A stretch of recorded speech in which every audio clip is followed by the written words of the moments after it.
There's a major American real estate company called Highs that operates at a scale of about 130 trillion won. They say they're entering the domestic rental housing market. Hello, nice to meet you. This is Dr. Kim from Richgo. Hello, this is Kim Ki-won from Richgo. What do you think? If a global company managing trillions of won were your landlord, what do you think, CEO? A landlord? Well, don't think there would be any scams. Then there won't be any reverse Johnsy. First of all, it seems safe. Well, it's a big company, after all. And another thing I'm worried about is this thing, but there's no such thing as a free lunch in this world. That's right. There's no such thing as free. So with the good things, since there aren't any global companies, it might be tough. And the monthly rent would become quite burdensome. I'm having this thought. It seems like you've already shared everything. Going to talk about today. So today, it seems a bit reliable, but the cost might be quite harsh for a large corporation, corporate type. I think a lot of people are curious about this these days. I'd like to share opportunities related to corporate rental housing. It seems that our friend Shigon has done a lot of research on this. That's right. Because I'm more likely to be under a landlord rather than being a landlord myself. So you probably wouldn't know that. Since I often find myself as a tenant, I've done a lot of searching. Oh, I see. Could you please tell us, Michio, what it's about? First of all, global shared companies are coming into our country. In our country, there have been many shared offices already, but this is the first time for rental housing. So, global companies are starting to have rental housing and landlords in our country. Shall we take a look at some related articles? It says here that there's a big American real estate company called Highs, which operates on a scale of about 130 trillion won. They say they're entering domestic rental housing market. But this is the first case of an overseas real estate developer directly entering the rental business in Korea. The first case. It's not just this company. A British real estate investment firm, M&G Real Estate, is also planning to supply rental housing in Seoul in the first half of 2025. And what about Morgan Stanley? Everyone knows about Morgan Stanley, right? Also, what about the American private equity funds and British asset management companies? These global players they have now declared their entry into the rental housing market in Korea. The stage is set now. But why is this happening? It's because they've caught a whiff of the demand for rental income. You can see that the scent is in the air. So, as you can see, companies like Highs, M&G, and Morgan Stanley are now buying up key buildings in Seoul to rent out residential properties. They're working together with companies like SKD&D to get into the rental housing business. And these things are happening right now. What do you think about that? So, they're working together with companies like SKD&D, get into the rental housing business, and these things are happening right now. What do you think? What about our Chio? They've caught a whiff of money. They've come into our country. It's true that there are a lot of single-person households in our country, and because of that, the Johns market has shifted a lot towards the monthly rent market. I feel like they might be targeting that. I think they see the potential because that trend is likely to grow even more in the future. The population has completely changed, right? I think they see the potential because that kind of atmosphere is likely to increase in the future. The population has completely changed, right? Yeah, that's right. In a way, most landlords in Korea are individuals, right? So because of that, there really aren't many services or things like that. That's right. But instead, there's no such thing as a free lunch in this world. The prices might stabilize a bit, but if foreign companies enter the domestic rental market, I have a lot of concerns and worries about that. I mean, if we're going to do this, why go with foreign companies? Why not support Korean companies instead? There are already not many jobs in Korea, so I wonder if we really need to give this market opportunity to foreign firms. I definitely think it would be more beneficial to have Korean companies do it. But anyway, in Korea, our domestic market is now planning to build 100,000 rental-type housing. They've already made the announcement. This has led to a somewhat lukewarm reaction, which poses a threat from a corporate perspective. There needs to be profitability in the rental market, but from the company's standpoint, the profitability isn't quite satisfactory. So their response has been a bit lacking. On the other hand, it seems like foreign companies are reacting more positively, and that's what I think might be happening. And recently, there have been a lot of issues with Johnsy scams and things like that. Johnsy scams and reverse Johnsy. So there are more and more people who don't prefer Johns. And then with a lot of 1 or 2 person households and actual users who are short on funds, where do they all go? They're moving to monthly rent. So shall we take a look at the data on how much monthly rent is increasing? This shows the volume of monthly rent transactions for apartments nationwide. But if you look at this, until the COVID period, it was around 22,000. It was about 20,000 cases. So what happened in 2022? It increased a lot. And in December 2023, it peaked at around 47,000 cases. It's decreasing. But the thing is, a lot of these rental agreements have actually turned into monthly rent since the passing of the 3 rental laws. So there were a lot of voices of concern back then. Why are they doing it like this? But I'm really worried about this too. As you can see, in recent years, the monthly rent it's almost doubled, going from around 20,000 cases to 40,000 cases, and now it's decreased a bit to about 30,000. As of October, the total is 37,000 cases. So, as you can see, we can tell from the data that the proportion of monthly rent has increased significantly. So, as you can see here, according to this article, the volume of monthly rent transactions is really increasing, and the prices for monthly rent are skyrocketing. So, does that mean foreign companies are catching on to this? Gonna money. This is going to make money. And now, the proportion of 1 and 2 person households is 2.7% as of 2022. So, it's probably even more now. It's probably going to be even more, but this is going to soar to 72% in 10 years. So 1 and 2 person households make up almost all of it. And 1 and 2 person households are going to rely on monthly rent. So right now, foreigners are catching the scent of money and are speeding up their entry into the domestic rental market. They're paying for it. But anyway, the government announced that they would expand corporate rental housing and push for it. They said they would create 100,000 housing units by 2035. Is that going well? If you look at this, you can see why these big global companies are trying to enter the Korean rental market. This is also related to the government's policies.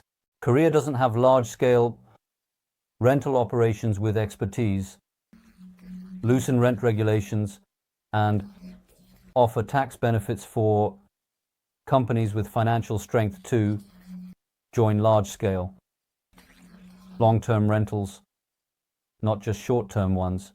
When we say we're loosening rent regulations, what does that really mean? The rent is going up, it's going up, it's going up. Even if it goes up, no issue?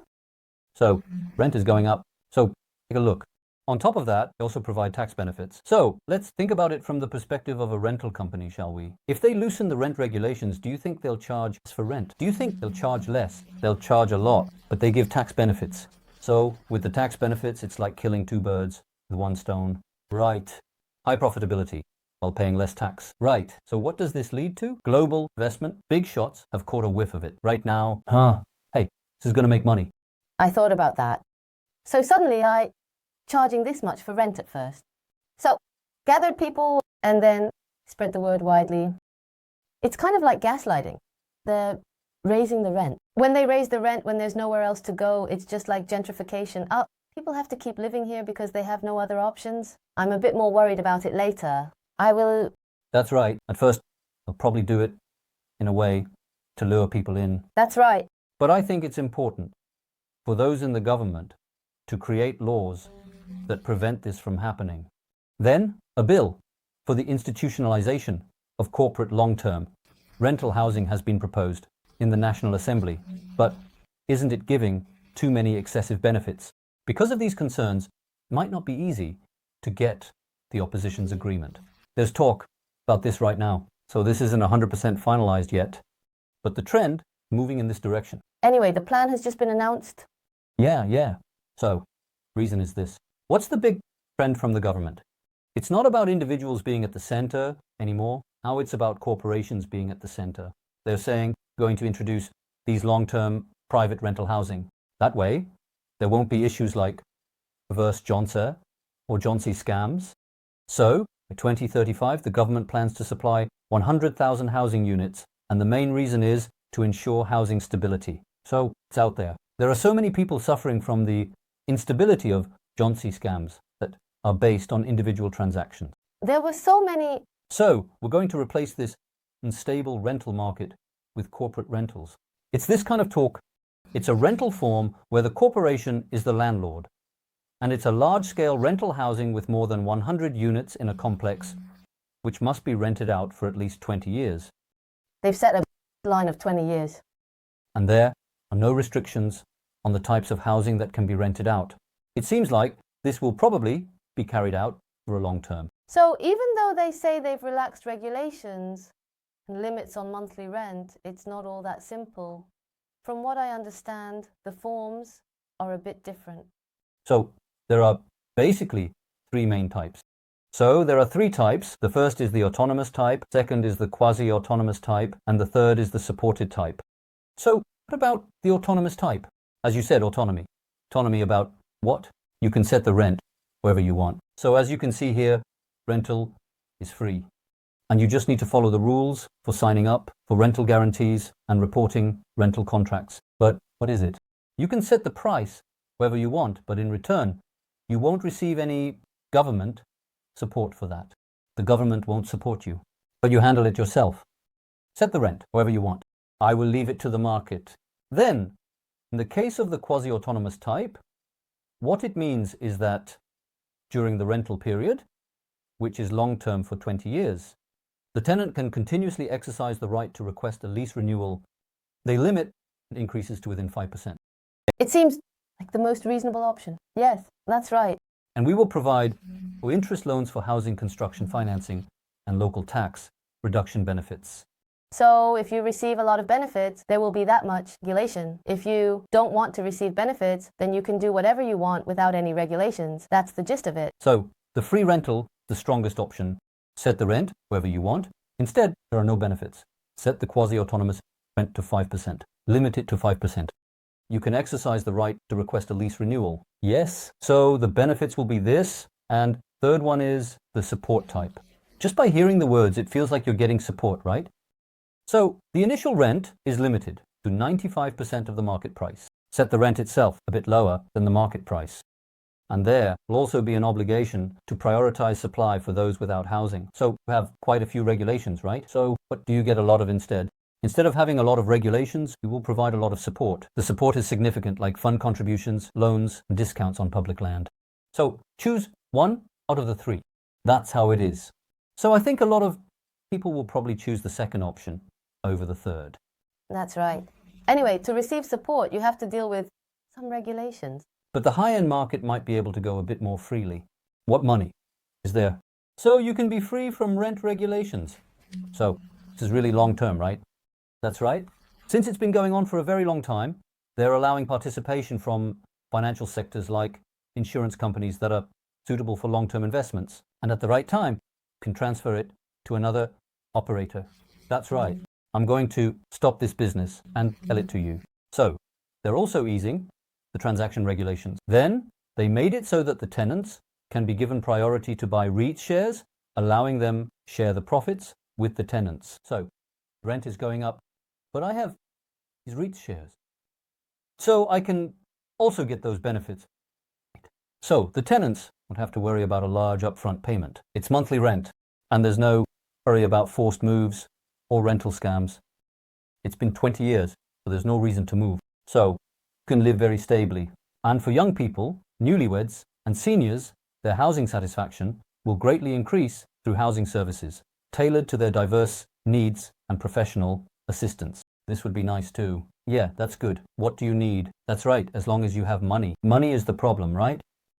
So, since the rental housing will be maintained for over 20 years, the inventory will steadily increase, and the anxiety about the market and the demand for buying and selling will ease, leading to greater stability in both the rental and sales markets. So, this is what we're talking about right now. So, as the rental housing business expands, the real estate service industry will grow, and through the activation of rental housing, REITs, the indirect real estate investment market will also gain momentum.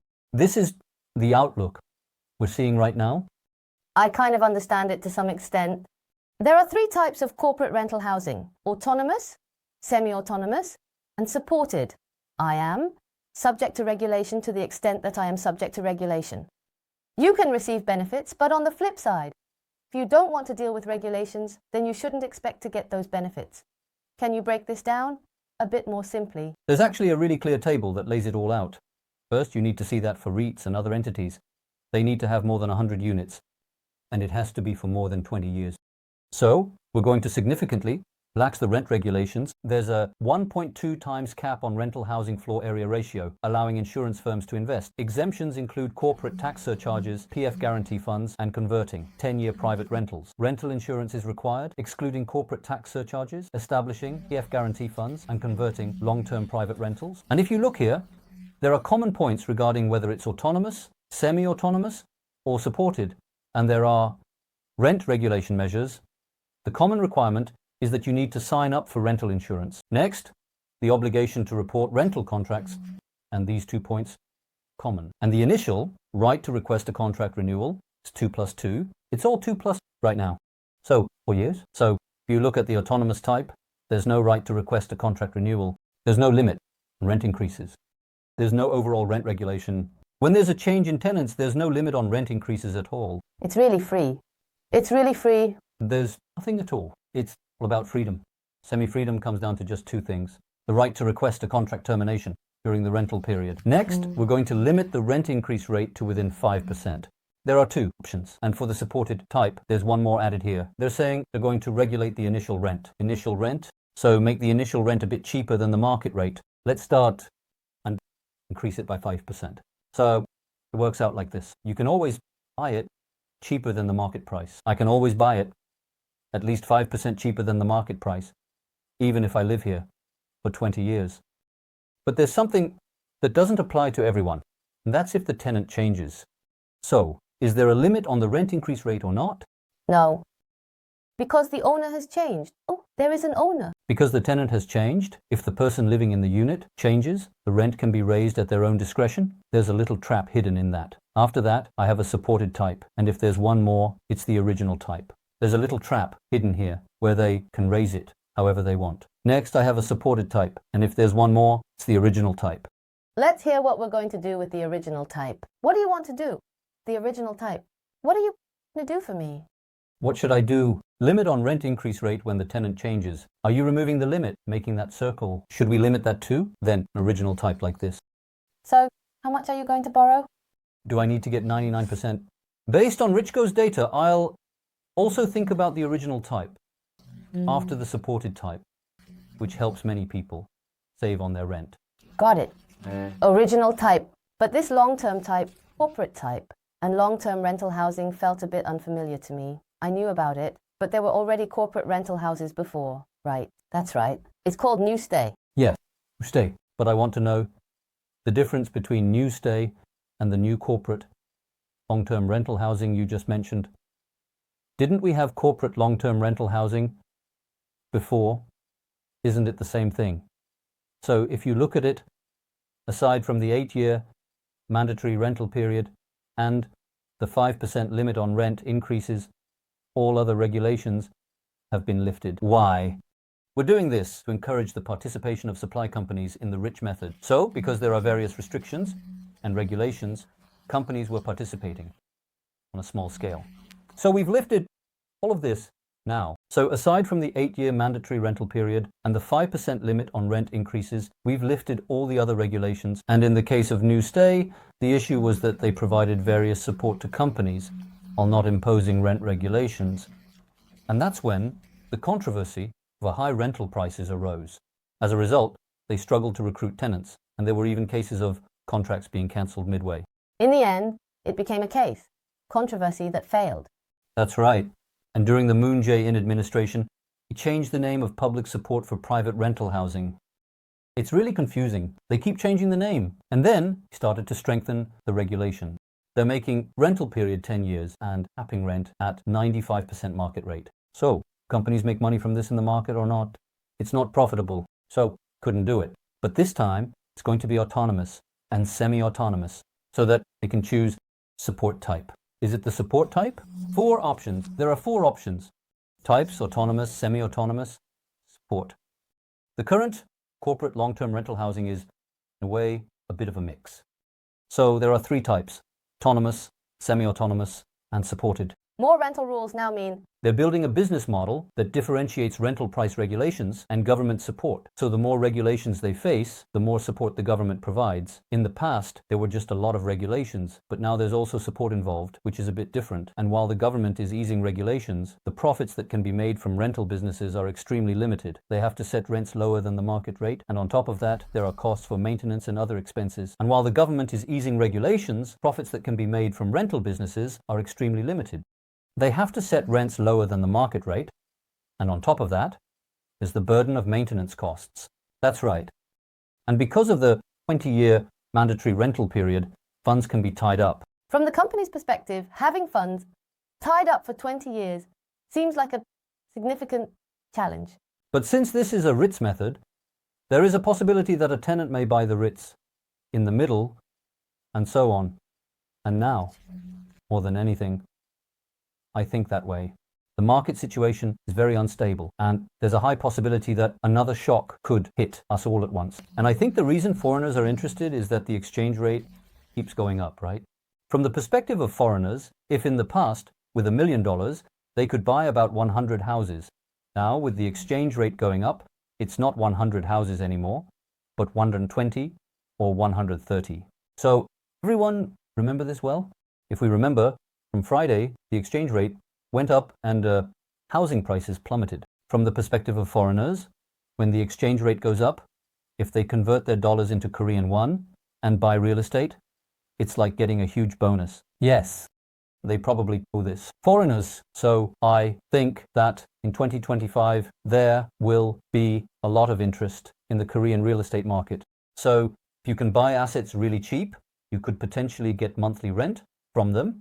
You can also get support there. How great is that? Later on, you can just raise the rent. Yes, but in our country, focus was heavily on JONSA, key money rental system, and now the culture has shifted a lot towards monthly rent. Actually, there's no such thing as JONS, key money rental system, overseas. So there have been a lot of developments in things like monthly rent and corporate rental housing, and there are examples out there, but did they all succeed? What about foreign examples? No.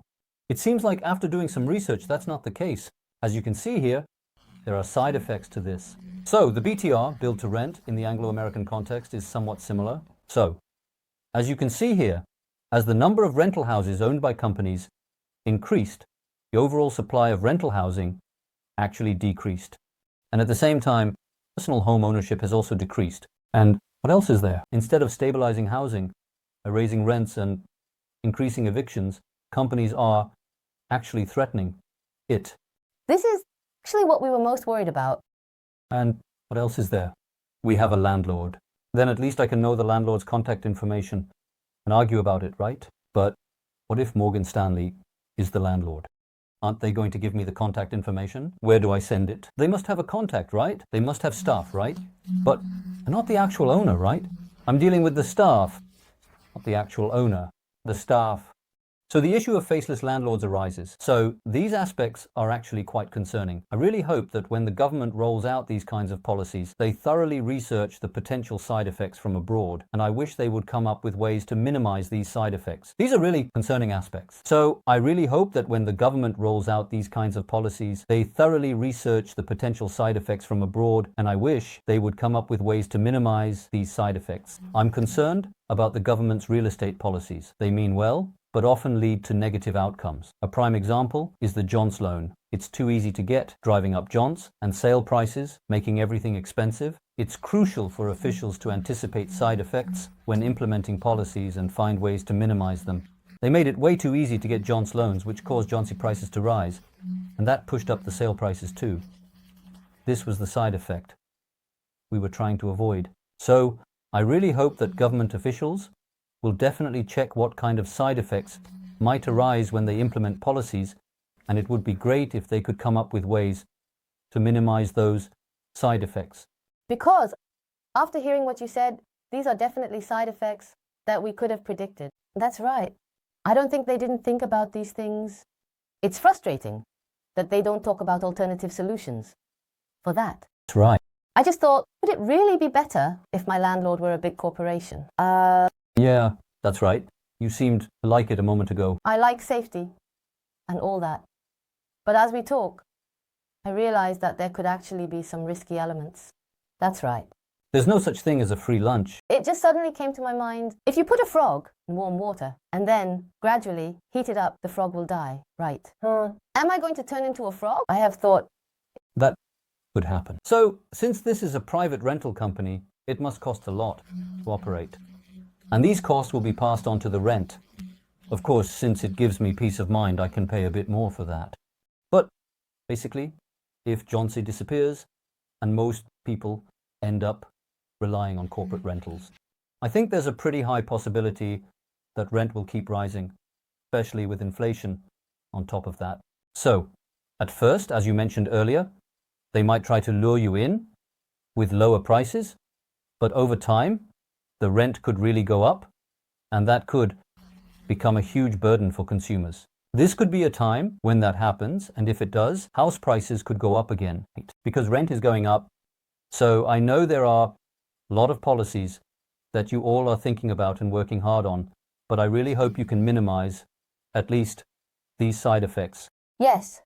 Today, I feel like we're looking at a double-edged sword when it comes to corporate rental housing. As you mentioned, I was thinking it might be good to consider alternatives a bit more. All right, I'm going to wrap up the video here. I'll see you again in the next good video. All right, go subscribe and turn on notifications. Let's do it together. Why are you doing it alone? I would really appreciate it. Let's do it together next time. That would be great. Thank you.